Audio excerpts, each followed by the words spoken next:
Hey guys, this is Lita from The Subnautics. Today, I want to take some time and talk about what it's like to live fully EV. Now, what I mean by that is that both Alex and I drive electric vehicles, we have 0 gas cars in our driveway, in our garage, and we've been doing this for a couple years now. So we got a lot of questions from our friends, from our family, our neighbors, about how the heck do you guys live fully EV? Is it expensive? What's charging like? Do you ever get range anxiety?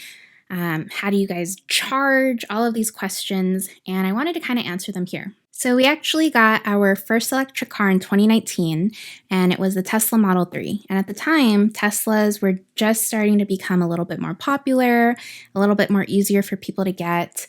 And our delivery experience was actually a total hoot. So if you want to watch that, we will link the video here and in the description box. But we were living in a condo at the time, and it was one of those like stacked condo units. So we had a shared garage with a bunch of people, and it was like a giant parking garage basically. And so our HOA was not quite ready to install shared chargers at the time, even though there were quite a few electric vehicles in the garage. And we weren't able to install individual chargers either. Which I don't even know if we would have been able to in a shared garage. So ultimately, we were not able to charge at home. So what we did was once a week, we would go to the supercharger, which was actually great because at the time people were getting out of their cars and mingling, and it was kind of fun. There was a lot of different people that you would meet, and we would try to go kind of later in the evenings and stuff like that. So it was a good time. But on top of that, I also used to work in an office. And so I would take the car like once or twice a week, basically, and charge it while I was at work because I had fully free electric car charging at my office, which kind of felt really cool because what office would give you gas money otherwise unless you were like traveling or, traveling for a reason or going to an event or something. So that was really fun. Basically, I would plug in the car in the morning, and by the time I unplugged the car at the end of the day, ready to go home, I had a fully ready tank. So that was that. And then in 2021, we got our Polestar 2, and by then we had moved into our home. So now we almost exclusively charge at home. If we do need to charge, then we take the Tesla to the supercharger. That's really the most convenient for the Tesla. And the Polestar 2 actually has, I think, 2 years of Electrify America free charging. So we'll take that over to an EA station if we need to switch or kind of charge up. So that's a little bit of background on our vehicles. Let's get to answering some questions. So the first question that we're usually asked is, how the heck do we charge at home? So we have one level 2 charger that typically gets the attention of whatever vehicle gets driven more of during the day.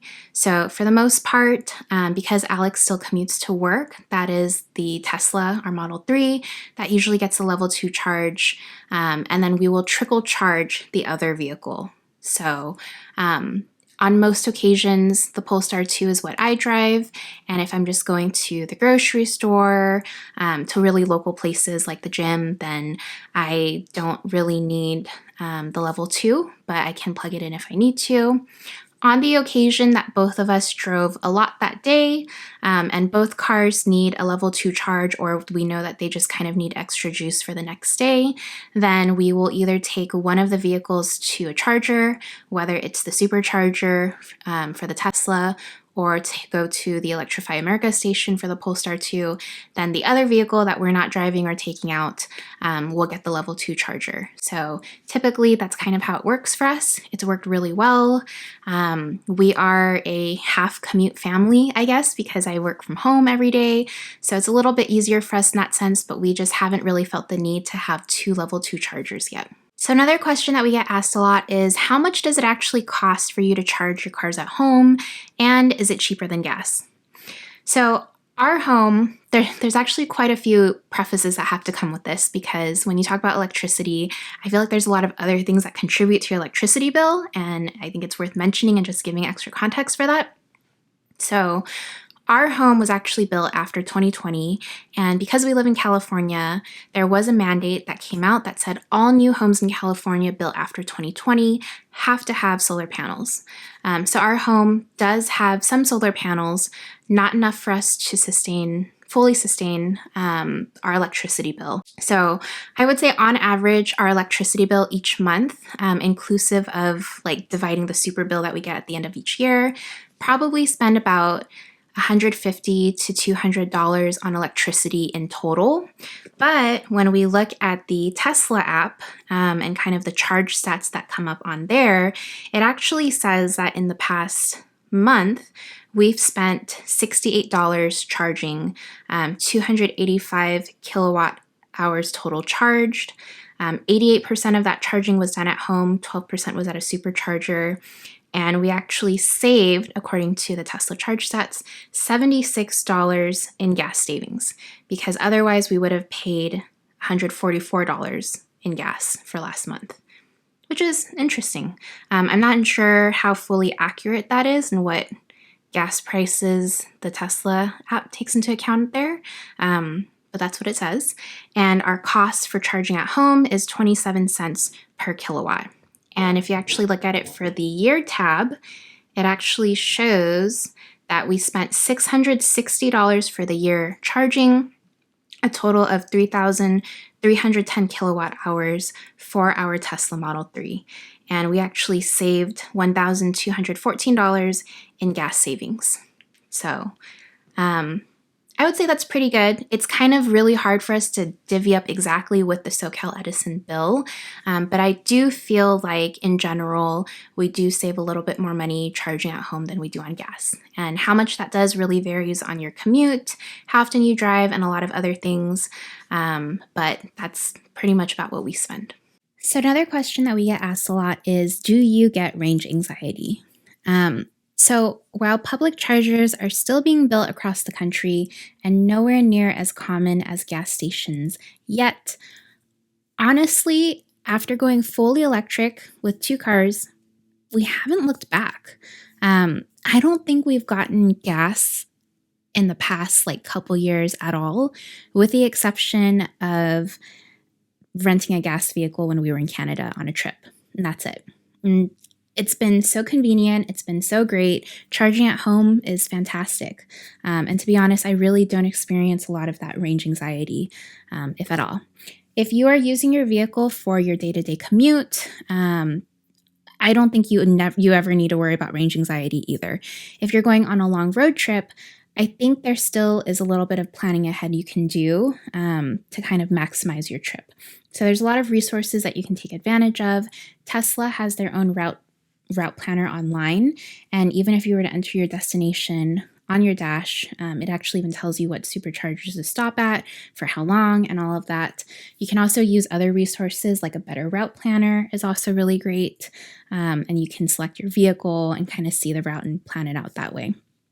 For me personally, if you're going on a further sort of road trip, I do think that even glancing at that ahead of time and knowing your options, like, hey, if I'm going to take this freeway, then I can stop at this charger, or if I end up going this route, you kind of have an idea for where chargers are so that you're not anxious and you're not worried and you're not concerned. And it's really only going to take a little bit more energy than you already would plan accordingly with a gas car.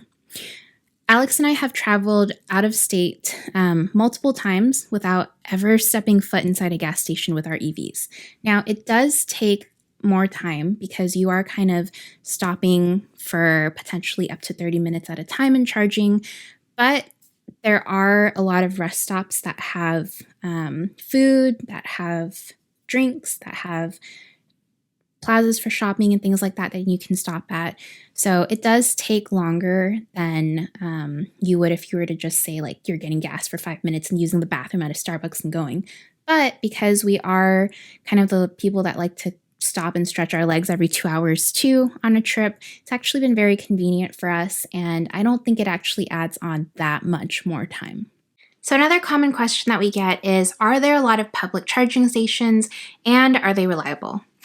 In most parts of Southern California, finding a public electric charger is actually becoming a lot easier now. They're building them in Target plazas, they're building them in shopping plazas, and grocery store areas.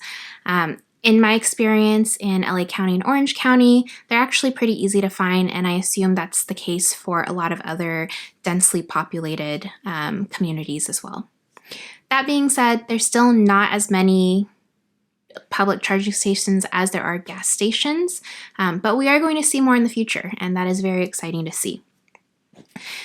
So because we now have the experience of owning both a Tesla and non-Tesla EV, I think I can confidently say that the supercharging experience is just a little more reliable, a little bit more friendly, a little bit more convenient than a EVgo or Electrify America station. And the reason for that is that in your Tesla on the dash, you can actually see the number of chargers available. You can see if there's food or coffee nearby if you wanted to grab a bite to eat. You can see what the wait time is, if stations are out of order and things like that.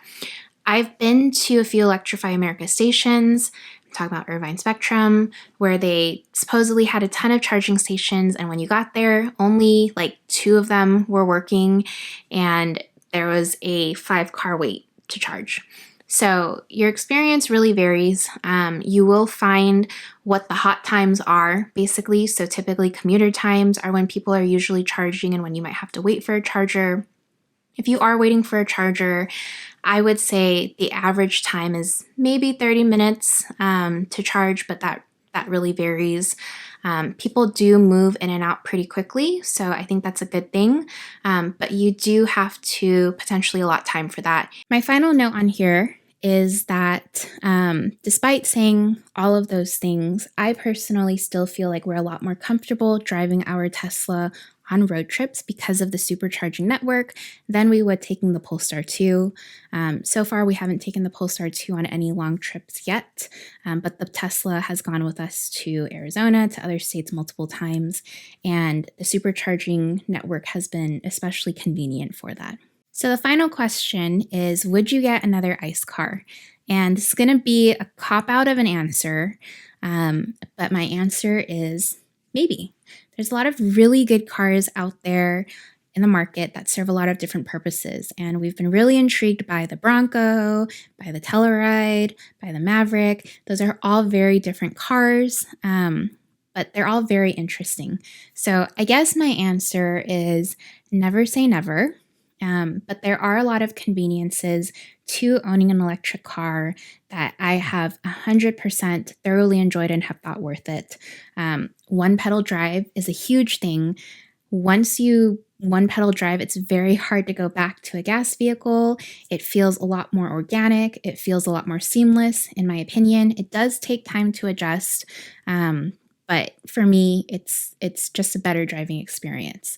Another thing is being able to plug my car in, go to bed, wake up, and I have basically a full tank that's ready to go.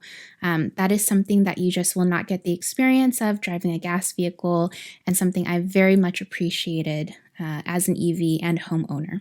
I think in general, just even the little things, right, down to the fact that there's very limited maintenance when it comes to an electric car, especially for the first X number of years. There's a lot of pros to owning an electric car, and we have had our share of issues with our vehicles too, and different sorts of repairs and all that. But honestly, I have had a really good experience so far with our Tesla and Polestar, and I wouldn't trade it for the world yet.